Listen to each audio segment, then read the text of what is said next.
Hey everyone, this is the next episode of Shirley Talk. I'm Mike Mulrooney. And I'm Kellye Duckworth. And today we're going to talk about bedside manner with doctors. And again, we're not doctors. Are you a doctor? Nope. Any type of medical education whatsoever? Nope. No. So these episodes are purely for educational and entertainment purposes, I guess you could say. Mm-hmm. So these are things that we've witnessed and seen, and these are the things that our patients have told us that they have encountered when dealing with their healthcare providers. And it's not always doctors, so we're not picking on doctors today.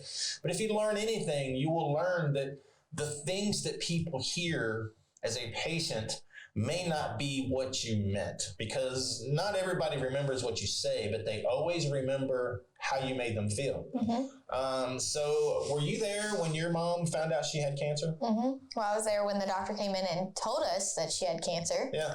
But yeah. How did that go?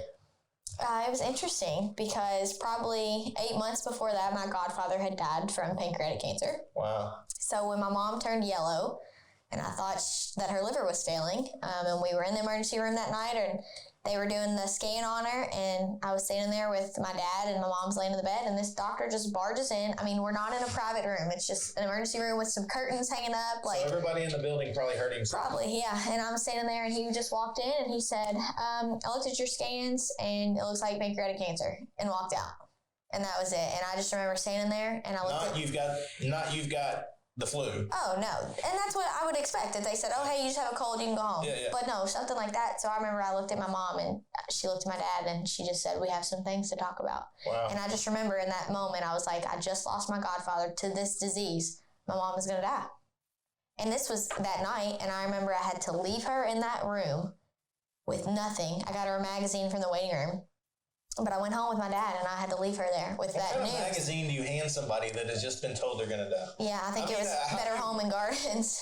I'm just, I wasn't there when my mom found out she had cancer. I remember the phone call that either her or my dad called. And, I'll be honest, I didn't take it seriously. Mm-hmm. Because I'm just one of those that take a couple Advil, you'll be fine. And this isn't something that Advil or Tylenol will fix. Mm-mm. But I just thought, it never crossed my mind that she was going to die. Because in today's world, they've made so many advances that I just didn't even think that was going to be an option. I knew. I stood there and I knew.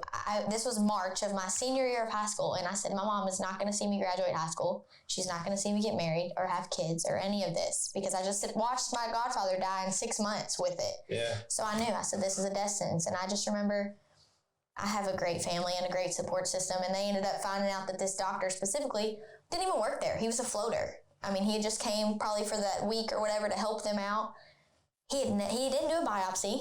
He never confirmed it. He just said, this is what I see. This is what it is. And he was right. Yeah. But that's not how you approach that. No. So, they wrote letters and got management involved and everything. Because of bedside manner. Yeah. Just the way, you don't walk in and tell someone that and walk right out, because he had someone dying right next to us, Emergency rooms are hectic and chaotic. But yeah, that's not like, hey, you have the flu or you have a broken toe, you need to go home. This is, you have cancer, and that's it. And that's what he left it as. Yeah, like I said, I wasn't there, but I was there when they told her there was nothing else they can do. I was there for that too. Yeah, and it's horrible because that's all he said. Mm-hmm. He walked in, said, we're sorry, there's nothing else we can do, and turned around and walked out. That was it. No, we really thought this would work. But I don't know if doctors they probably do it so often that they may lose the empathy part of that job, and they don't want to be tied to the emotions. Because if it was me, I wouldn't be a good doctor, because I'd be standing there bawling with the patient. I would be standing there crying. I'd be holding their hand. And is that maybe the right way to do it? I don't know. I'm not too sure, but I know just walking in, giving that type of news and turn around and walk out is heart-wrenching. Yeah, well, and that's why that doctor that said that to my mom is not an oncologist. He's an emergency room doctor. If you think about that, an emergency room doctor, they just want to treat and treat you is what they do. They want to get you out, don't have any type of connection. But our oncologist was amazing. He treated her almost 4 years. And I was there when he said, we have one more thing we're going to try. And if this doesn't work, then we're probably at the end. Being an ER doctor, we have a patient, I can't see it. I need my glasses. But was it Miss Cindy or Miss Vicky, where she was at a dermatologist, and for whatever reason, what made me think about this is because you said it was an ER doctor that told her she had pancreatic cancer, and and most doctors that I've seen, even though they know that, they're going to say, we're going to send you to a specialist. And, sometimes people might say, I'm glad they didn't drag it out. Just give me the news. But it's got to be an empathetic situation where people feel like you really care. But for an ER doctor or a dermatologist to walk in, this dermatologist told Cindy she has 12 months to live? Yeah. And it wasn't even skin cancer. No. I could see if it was skin cancer, because then I feel that person would have been in their realm of medical field. And I get it. Doctors are trained in whatever. That wasn't his area of expertise for my mom, but he's seen it. And like I said, he was right. So he probably seen something that looked off, but he could have came in and said, hey, I seen something that I don't like on your scans. I want to refer you to so-and-so or do this. Because like I said, you have to get a biopsy for you to even know that it could have been benign. So which he's is going by not, picture. He looked at a scan and said, oh, there's this mass there. It's pancreatic cancer. And then that's it. But yeah, he wasn't trained in that field, Yeah. And maybe they've seen it enough.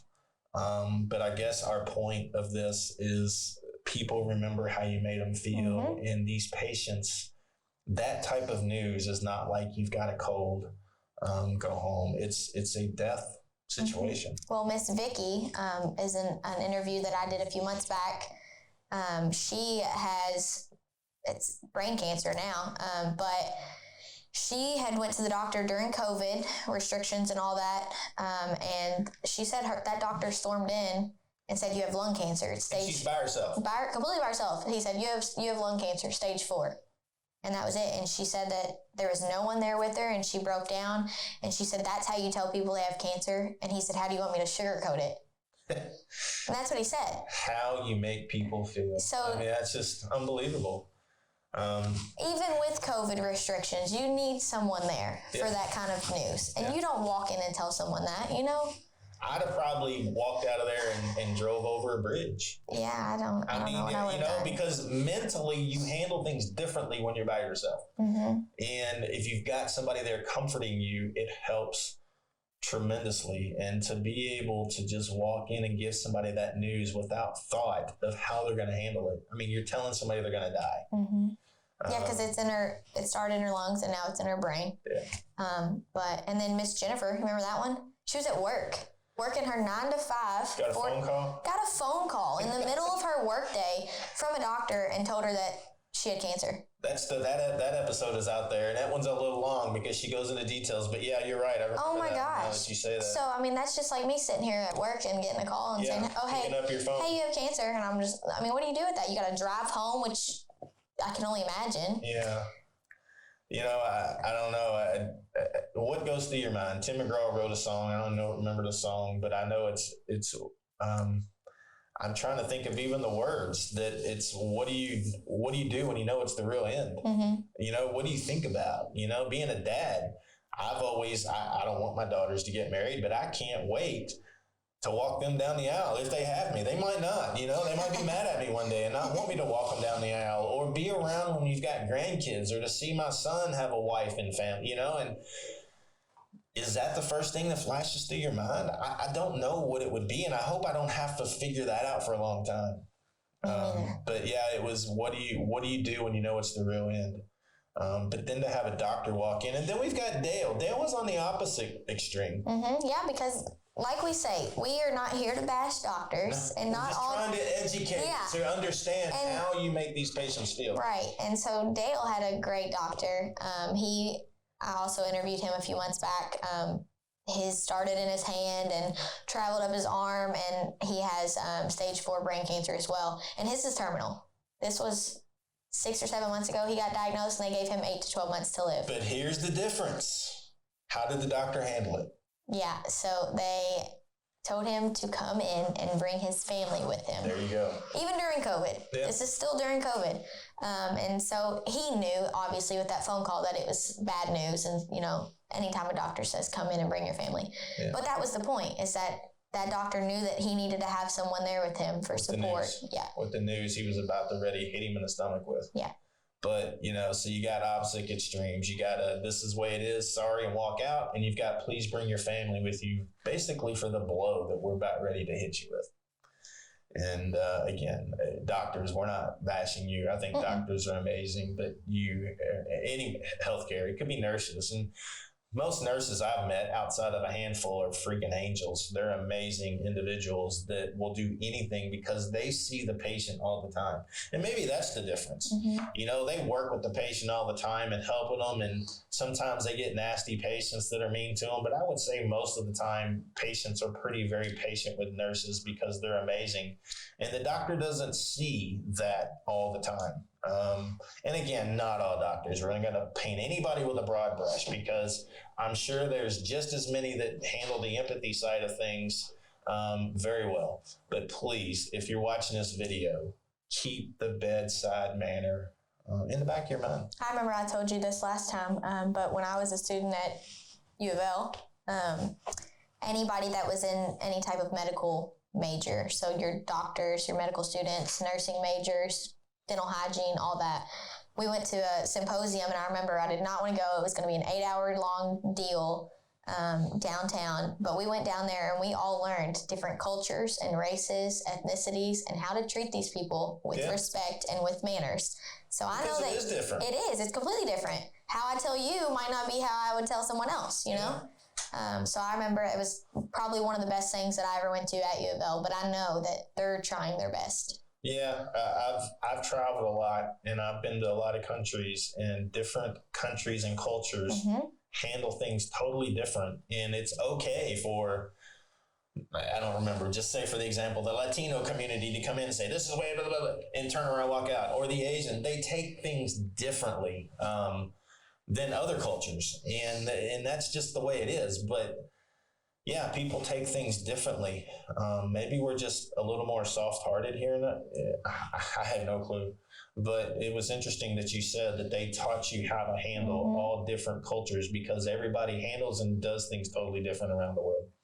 So, well, hopefully you learned something today. The bedside manner is very important, whether it's cancer or any other type of sickness that the doctor might be talking to the patient about. And we hope that you've learned that it's very important to have some empathy with the discussions.